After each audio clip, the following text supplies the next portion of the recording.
To anyone that wants to accelerate their wealth journey, like sit down right now and write down like what are the 3 most financially successful things you've done in your entire life. Welcome to the Wealth Strategy Secrets of the Ultra Wealthy podcast, where we help entrepreneurs like you exponentially build wealth through passive income to live a life of freedom and prosperity.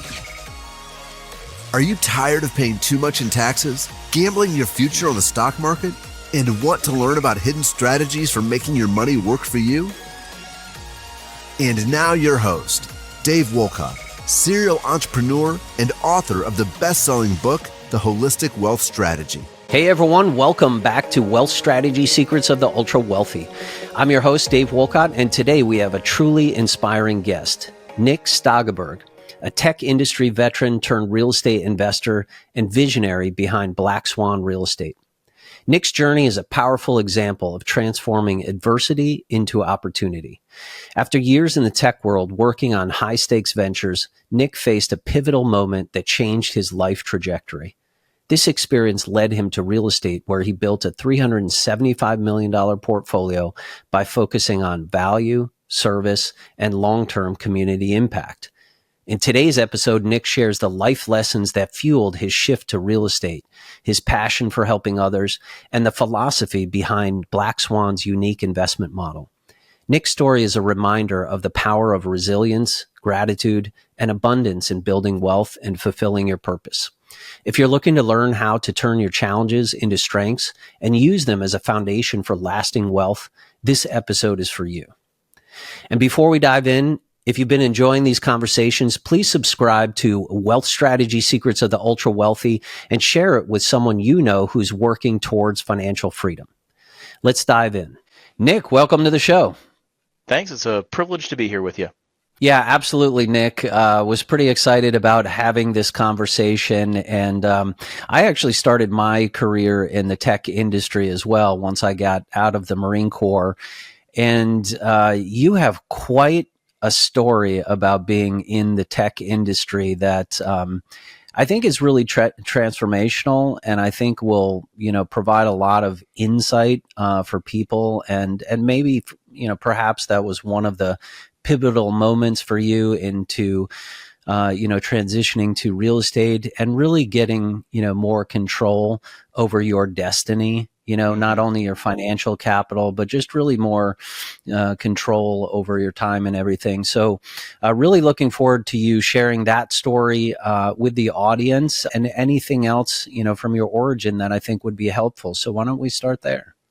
Yeah, so I had a great privilege to get into the ground floor of a software development startup, an enterprise software development startup, and we went from 13 million in venture capital to 100 million in private equity sale over the course of 9 years. And I think our greatest achievement was just that we had an inception date of 06, so just about the worst time to do a kind of financial services software startup since the Great Depression. But just got to see what that looked like to go on that journey. And then I had the privilege to lead a software development startup launch for the Mayo Clinic. And we went from just a handful of people to 13 teams of engineers over the course of 3 years. So repetition is the mother of mastery. If you do something repeatedly, you get better at it. It just took 3 years to build another 9-figure business there.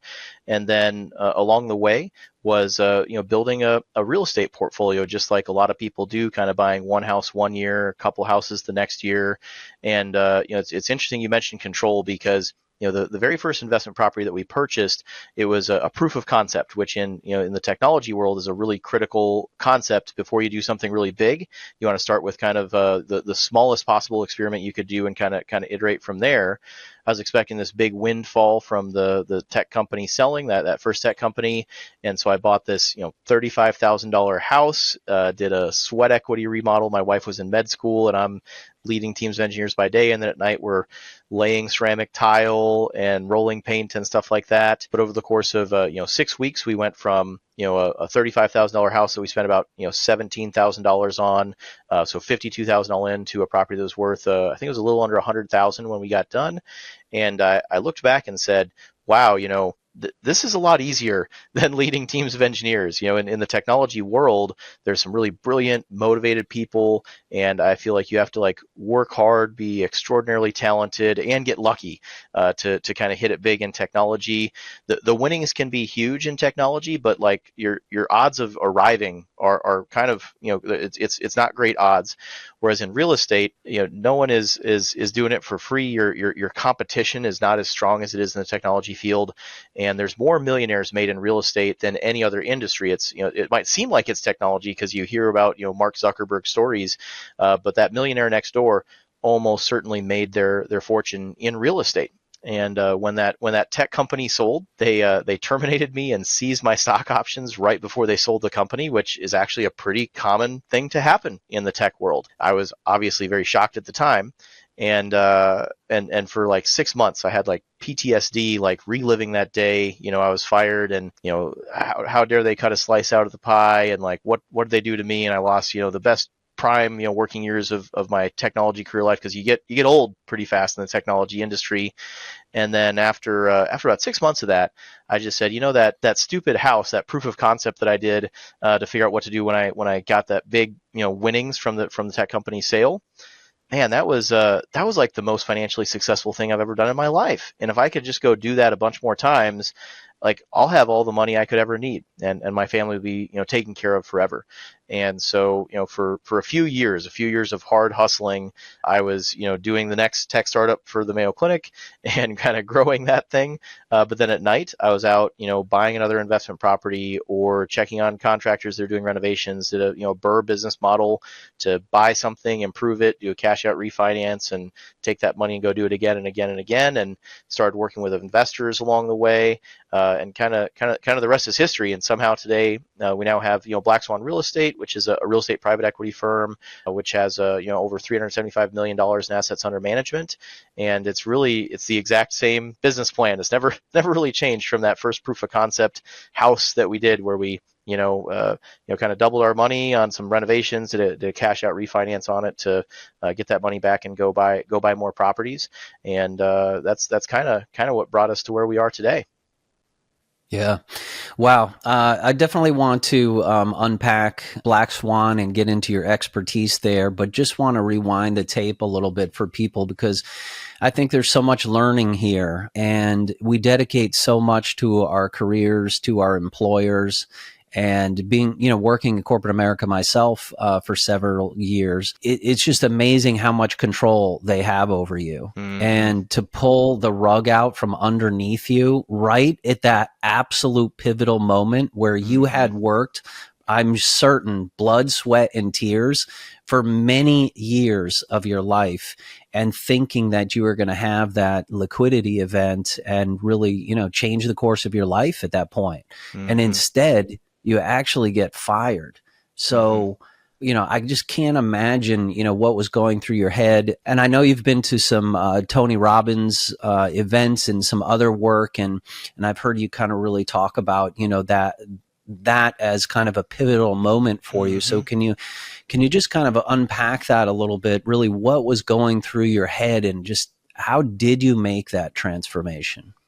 Yeah. So for 3 years, I had this huge chip on my shoulder, and it's a really sad state of affairs. I'm sure there's lots of people listening to this podcast who are very, very financially successful people, and they've got a big chip on their shoulder, something where they feel like they've been wronged, and if they could just achieve a certain thing, that piece of them would be whole. So we had, achieved kind of financial freedom. We had a small portfolio of rental properties. I was able to kind of step back from my day job at the Mayo Clinic, and I just happened to get signed up for this Tony Robbins seminar that was the day after the last day of my W-2 job. And I had never heard of Tony Robbins. Seemed like he was some kind of cult leader, snake oil salesman, I don't know what.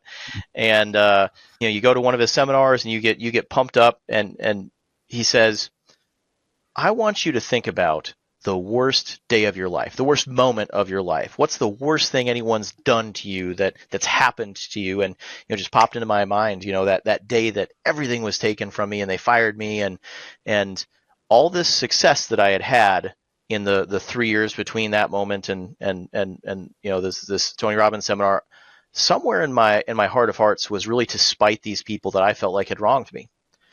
And Tony says, I've got a hallucination to share with you, because I find that in coaching, high performance people, that they often mistake the worst day of their life for the best day of their life, or the best day of their life for the worst day of their life. You're never going to mistake like a ho-hum average day for the worst day of your life, but it's exceedingly common to mistake the best day of your life for the worst day of your life. So I have a hallucination to share. What if that the worst day of your life, what if it was actually the best day of your life? You're still alive, you still have breath within your lungs, you're here with us today, you must be doing okay. And that thing that happened to you, what if that pain, what if that problem, what if that thing that you think was done to you, what if it was a gift from God or the universe, whatever you believe in? What if it made you who you are today? And what story would you tell yourself if that was actually the best day of your life? How would you feel? Like, does that feel better? Does that story feel better to you? Because no one can tell you what anything means in your life. No other person, not God, no one. You are the only person who gets to decide what anything means. So if you think that that's the best day of your life, if that's a story that you sincerely believe, you can't lie to yourself. You are the only one who gets to decide. In that moment, I just decided, and I believe this with absolute sincerity today, for years, for almost 15 years, if you walked up to me and said, Nick, who are you? I would say, oh, well, I'm a tech guy.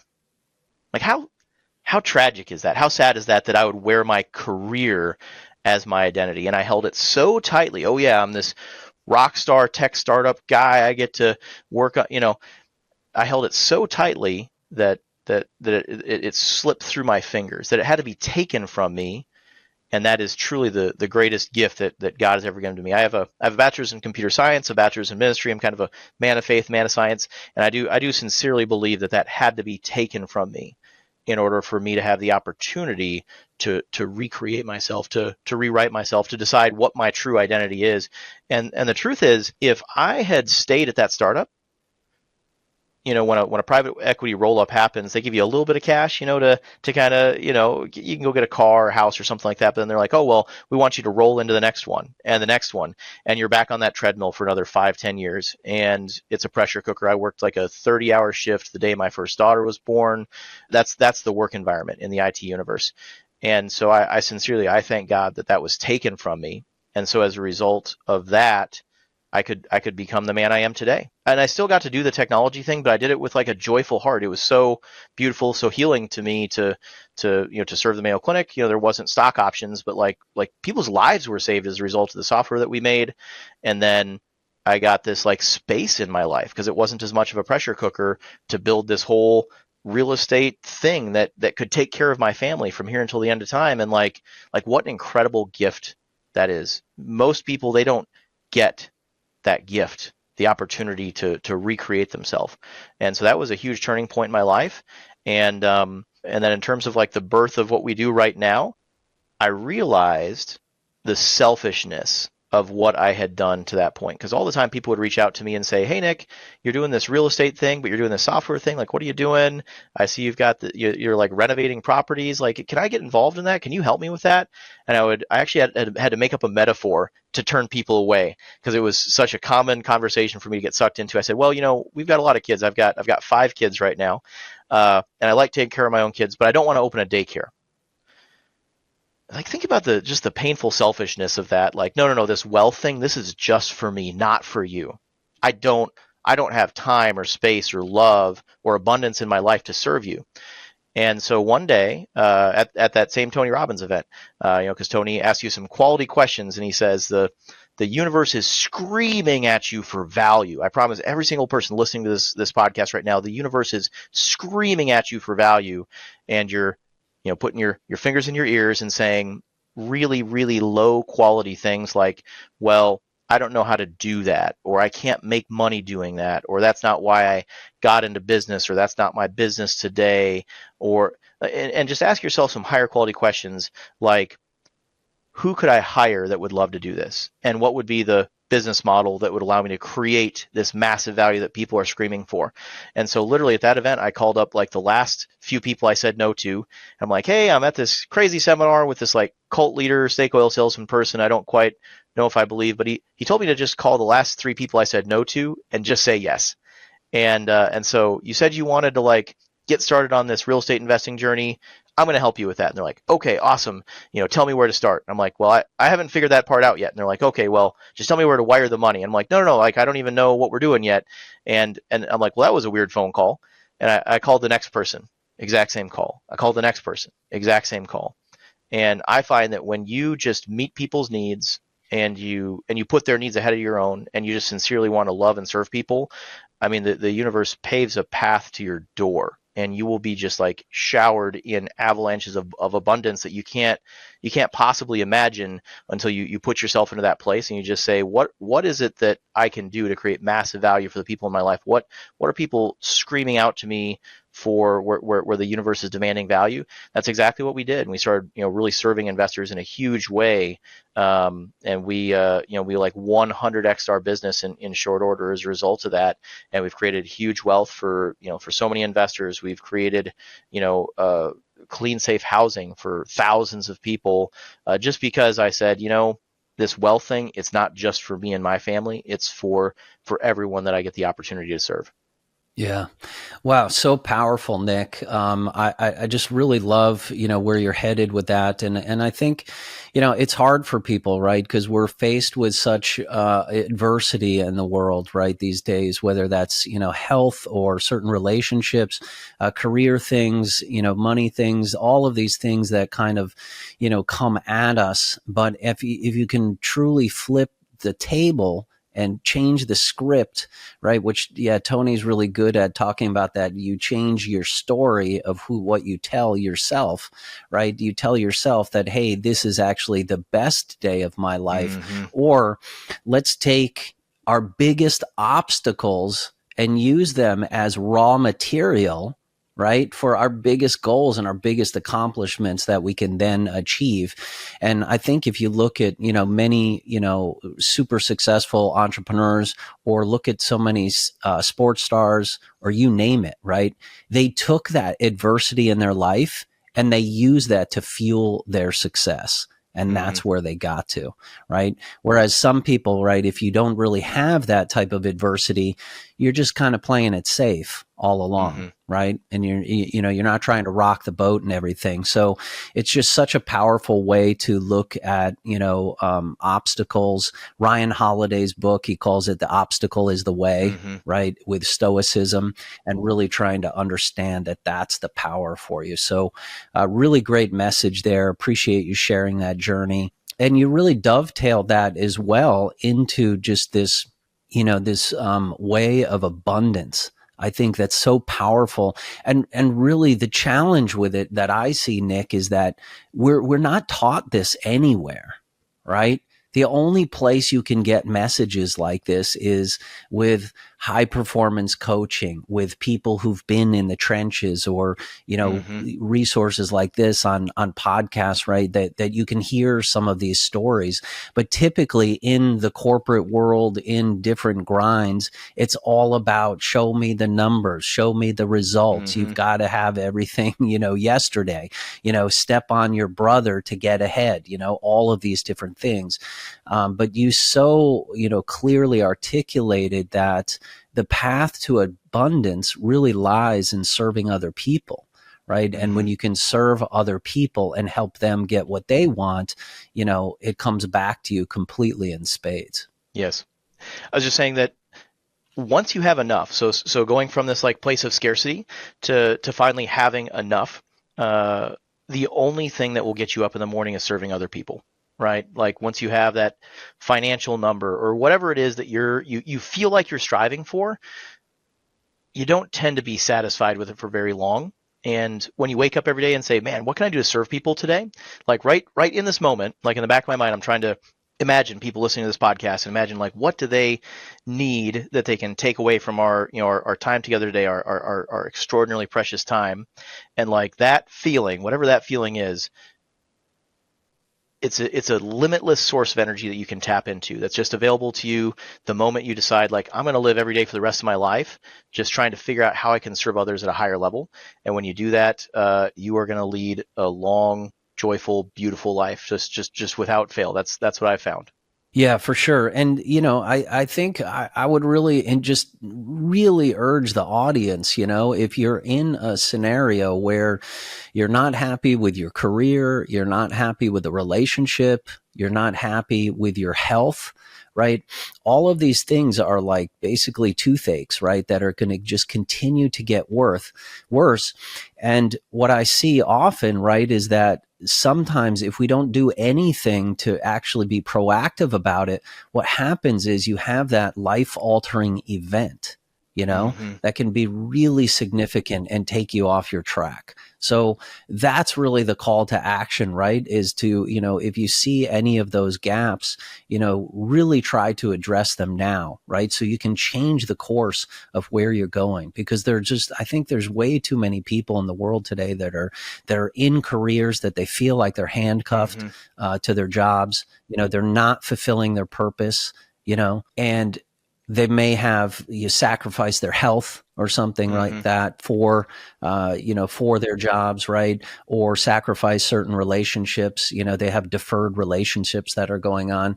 So truly addressing that right up front on a proactive level can significantly just change the trajectory, of where you're headed. And you said 100%. As well, I think that's really spot on, right? When we're, money is, we can all make more money, right? Money is really less of the challenge that you really think it is. It's what are you going to do with that financial capital and that wisdom to do that? Are you going to change other people's lives? Are you going to, serve other people more to create more purpose and impact in your life? And we love to talk about that here on the show, all about really holistic wealth and really the psychology of wealth, because what does it really mean at the end of the day? Yes, we want to learn new strategies and tactics and find great investments and everything. But part of the reason that we want to do that, right, is to be able to create more impact and do that. Hey, it's Dave Wolcott here. Let me ask you something. Are you tired of the same old financial advice that leaves you spinning your wheels? If you're ready to discover the real secrets the ultra wealthy use to build unstoppable wealth, then I've got something just for you. My new book, The Holistic Wealth Strategy, is your ticket to learning the proven strategies that the top 1% don't want you to know. This book isn't just about money. It's about building a life of purpose, freedom, and lasting impact. And I want to give you a free copy. Visit holisticwealthstrategy.com and get yours today. It's time to level up your financial game and create the future you deserve. 100%. We have I think like a fun model. If you're like a syndicator, fund manager, whatever on this, listening to this right now, I'd challenge you, give away 5-10% of the profit from your next deal. So, in our organization, 5% of all of our profit goes to charity, 5% goes to a profit share for our team. And it is far more motivating to me that give back, right? So a little bit more money is not going to change my life in any material way. But like we had the opportunity to build a school this last year that my children now attend. Helped this scrappy startup charter school find an abandoned 40,000 square foot office building, do an adaptive reuse. I was like kind of half job site foreman, half mortgage broker, and we just got permanent financing in place here about 6 months ago. All in, we're at like 5.3 million, appraised at 8.7 million. So that organization now has $3 million of like wealth. They're set for the next half century. Have a beautiful building that they can continue to grow into, and that all came from that 5% give back. Is like, what can we do with this money to have like the most amazing impact ever? And so obviously if we're able to do that with like, this portion, this 10% that we set aside, like, we get a bunch for ourselves too, but like, I don't know, that doesn't excite me. It doesn't intrigue me. What can we do to impact other people's lives with what we do? That's what really gets me up in the morning. So I would challenge anyone here, just like set aside a portion and give it away in a way that leverages your skills, your expertise, your connections, your talents, and you'll be blown away at the impact you can have. Like, it's one of the most joyful things I've ever done. I drop my kids off at school every morning at the school that I helped build. My name's not on it. No one knows, whatever. That's not the point. Like, you can't have a bad day when that's like the start of your day, right? Like you see these kids streaming into the building. It's like, man, this is like the coolest thing I've ever done. So I would challenge anyone here, like, the next big project you do, the next fundraise you do, the next whatever it is that you're doing in your vocation, just say I'm gonna give back this much, and then really challenge yourself. Like, what can you do to have the greatest impact with that? Absolutely love that, Nick. That is fantastic, and thanks for the inspiration there. Appreciate it. So why don't we talk about Black Swan? I know you're actually doing some really unique things about how you're really focused on real estate and really holistic well-being, luxury living. So can you talk about your business model a little bit more? Yeah, so we do residential real estate, single family, multifamily. It's a BRRRR business model where we buy something, renovate it, rent, refinance, repeat, so we can recycle that capital as quickly as possible. Most people that are in our industry, they have a like a 2 to 5 year hold period, and when I look at that model, I don't feel like that model is great for society. There's buildings that I've looked at buying that have been through 5 different ownership groups in the last 10 years. And think about the roller coaster ride that puts the tenants on, the management company, the block. And then, at each one of those transactions, like, brokers have gotten fees and stuff, like, and presumably they've made money each step of the way.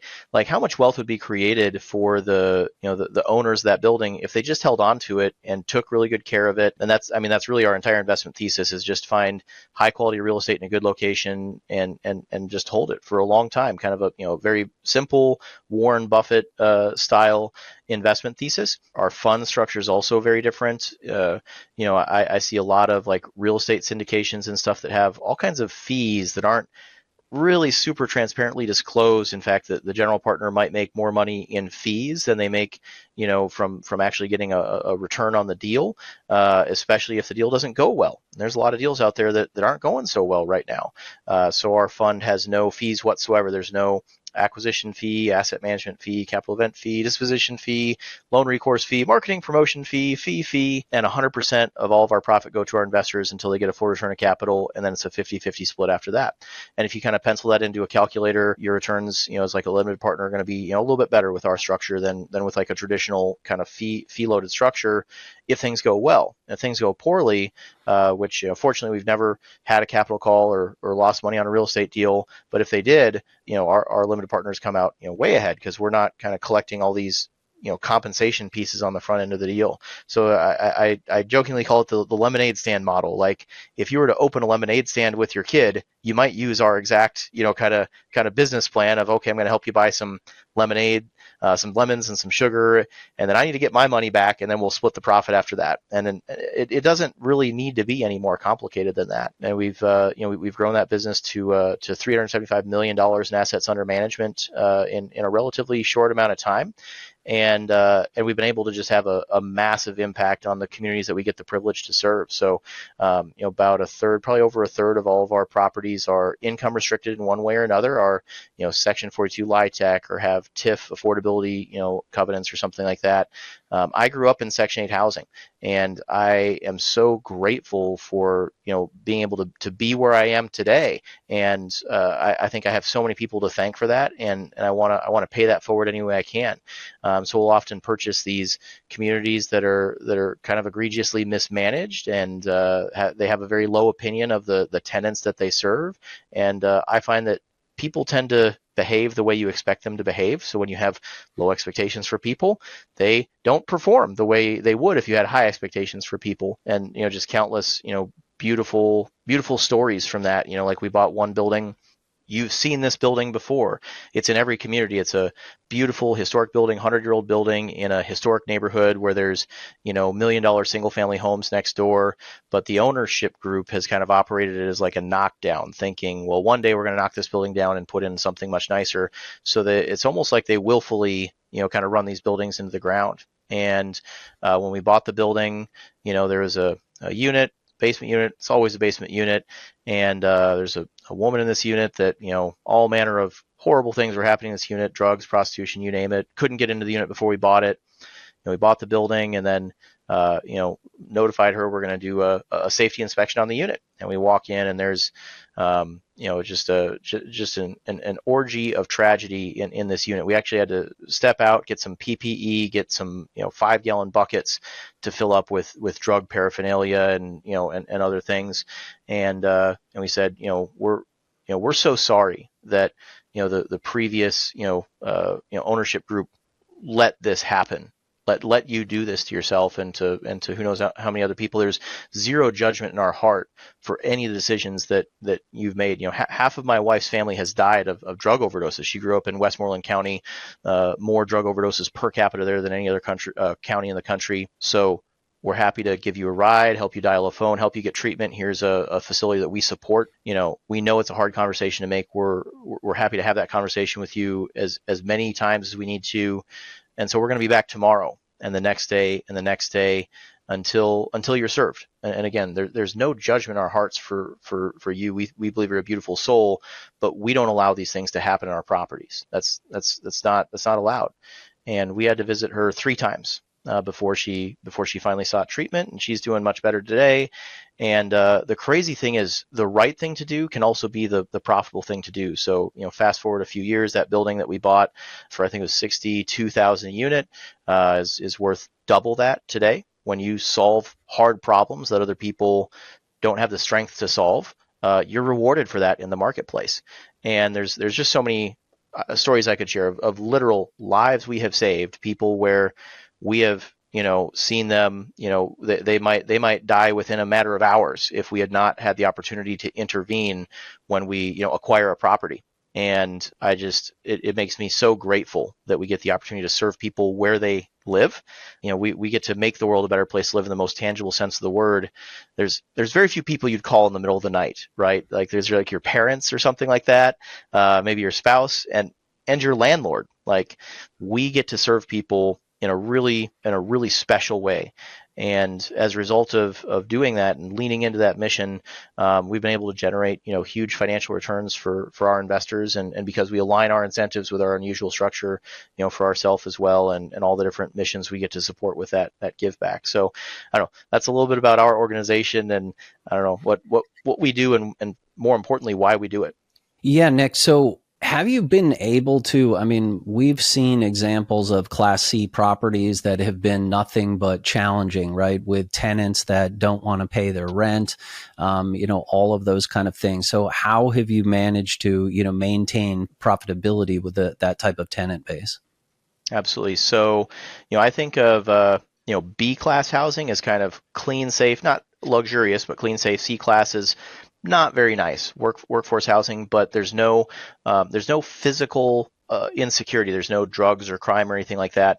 And then D-class housing, I personally think of as characterized by physical unsafety. So there is drugs and crime and that sort of thing. And so our favorite thing to do, if we can, is to buy kind of a D building. And if we can pull it up to like a B minus, that's sort of our goal. And you really can't purchase a building of any letter grade in like a D location. Location is absolutely crucial. So if you can buy what I would call the worst house on the block, the epicenter of that, crime element or whatever, and then be vigorous in policing that. Literally, we partner with the police department. I think that having positive community engagement is critical. I think we sponsored 9 events this year. We're trying to help them buy a food truck right now so they can, have better community outreach and stuff like that. So we can make our community safe. Like, that's the basis of it. And as soon as you go from unsafe to safe, you immediately go from a D to a C. And then it's typically just a question of kind of the physical condition of the property, the upgrades or improvements that you've made to the property inside and out, the customer service that you provide to it. I think a lot about what's the difference between like Burger King and Chick-fil-A. Like, the product is a little bit nicer, but really it's like the customer service. I kind of wouldn't be caught dead in a Burger King, and yet I patronize Chick-fil-A more often than I care to admit, and I always marvel at the level of customer service that I receive there. Very similar product. I don't know what the price discrepancy is. I'm sure Chick-fil-A is more expensive, but I don't even know or care.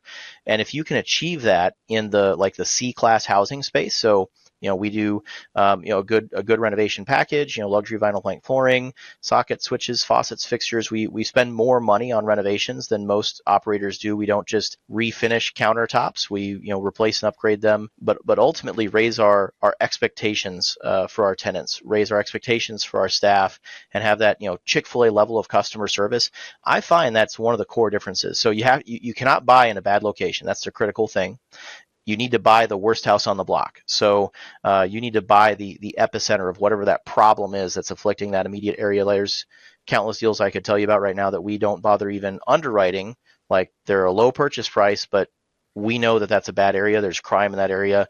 And so no matter what we do to try to fix our slot on the block, like that crime is still going to be kind of washing up on our shore on a daily basis. And then you need to provide, I think, an outstanding level of customer service, which people are not accustomed to receiving in C-class housing. They're frankly kind of accustomed to being treated poorly, and then just provide a slightly nicer product than the property down the street. And in my experience, that gets you over that hump. That gets you to the place where you now have tenants that are proud of the place that they call home and take care of it, and certainly pay their rent and don't break the law, and let us know if there's a problem that needs attention, and renew their leases.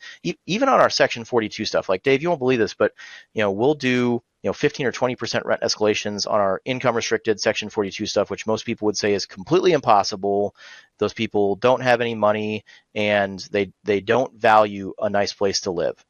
We upgrade those communities. We spent $1.8 million on upgrades to a $10 million Section 42 community that we bought last year. So a pretty ludicrous amount of money to spend on upgrades to an income restricted, rent restricted community. That community, we had average rent growth of 14%, and we had an 82% renewal rate last year. So these are income restricted tenants, and they are just so delighted to have someone that cares about them, that loves them, that treats them with dignity and respect, and they will never leave. So we're kind of escalating to the rent cap, and with an outrageously high renewal rate, and those people are probably going to live there for the next 10, 15 years. Yeah, awesome. And what markets do you focus on specifically? So we're based in Rochester, Minnesota. We've got, call it $275 million in assets under management here in the southeastern Minnesota market, and then another $100 million in Tacoma, Washington. I really love both those markets. Those are strong secondary, tertiary markets that kind of ride in the wake of a strong primary market. So, if you go to Seattle, like there's a deal I was just looking at where it's $287 a unit for 150 square foot units. Like Seattle's the lowest cap rates in the country. I don't know how anyone's making money there. And then you go south to Tacoma, which is kind of in that MSA, but a different market that's close by, and we're able to purchase a typical kind of C or D class unit for maybe $140,000 a unit. In some cases, much less than that when we find a really good deal.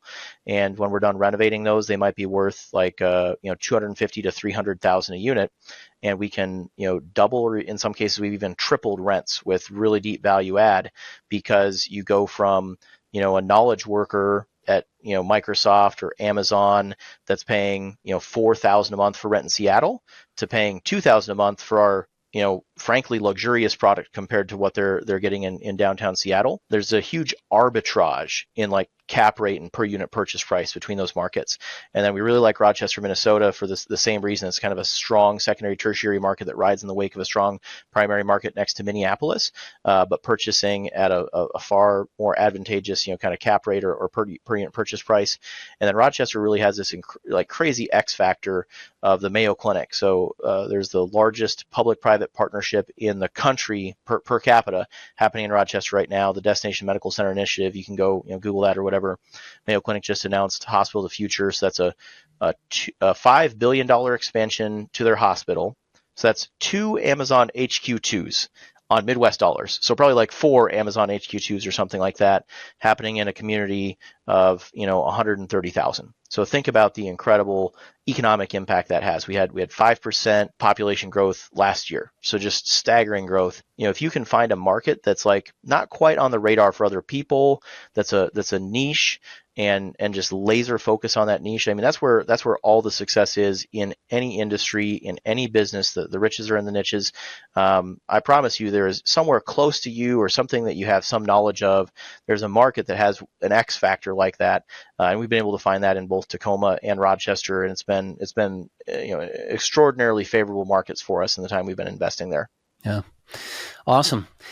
Nick, it's been such a pleasure having you on the show. So many great insights, and great to get your perspective on growth as well as what you guys are doing at Black Swan. Definitely a unique model out there for sure.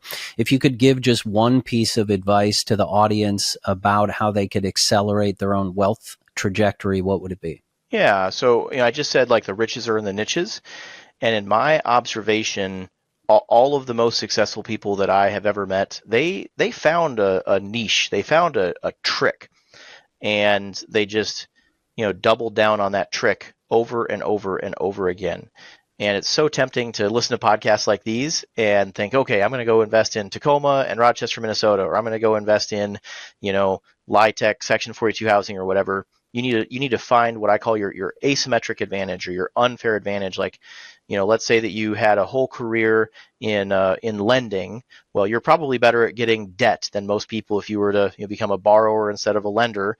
But stay within that same community of people, of connections, and like figure out how can I invest in such a way that really maximizes this unfair advantage that I have on the debt side. Or maybe you're a contractor and you can go from building things for other people on a fee basis to building things for yourself. And maybe you're not as good at getting debt, but you're really good at dialing in your construction costs, obviously. And there's probably something unique about your social network. Maybe you have a rich uncle. I sure wish I did, but I know lots of people who do. I'm married to a physician. My wife Elaine, she's my full partner in the business, and she's a bit of a celebrity in that space. When I go to conferences with her, they're like, "Oh my God, Nick, you're Elaine's husband. Can you introduce me to her?" And I'm happy to play the part, right? I enjoy being the celebrity's husband. So the joke is she like raises our capital, and then I spend our capital on investments. If I had ego in this and was like, oh, I want to be the celebrity at the conferences, I want to raise the money, that would be like a really stupid thing for me to do, because I don't have any advantage there. I have an advantage in my technology background, my business leadership background, in growing businesses successfully. So that's where I need to focus my unfair advantage. So to anyone that wants to accelerate their wealth journey, like sit down right now and write down like, what are the 3 most financially successful things you've done in your entire life? Just write them down right now, and just do more of those, right? Right? Like don't get creative, don't get cute, don't get clever or complex. Just do the thing that you've done before. Just like I had done this whole successful tech startup thing, but I didn't have any money to show for it. It was not a financially successful thing to do. And I had this very modest $35,000 house that I bought. It's not sexy like this big tech startup thing, but it was financially successful.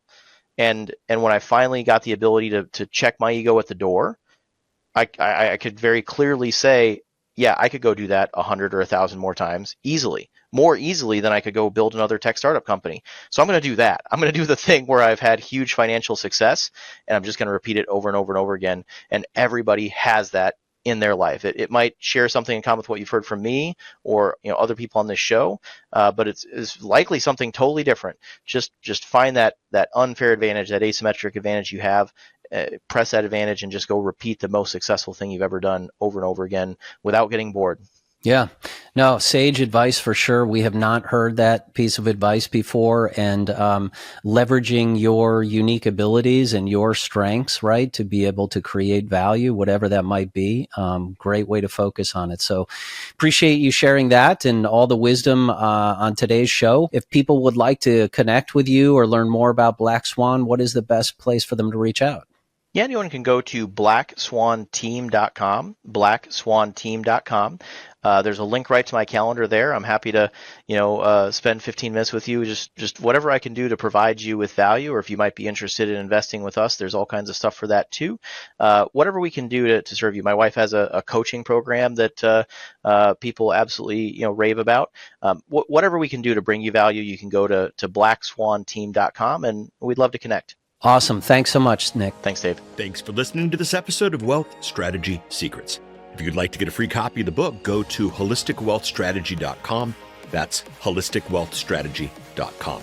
If you'd like to learn more about upcoming opportunities at Pantheon, please visit pantheoninvest.com.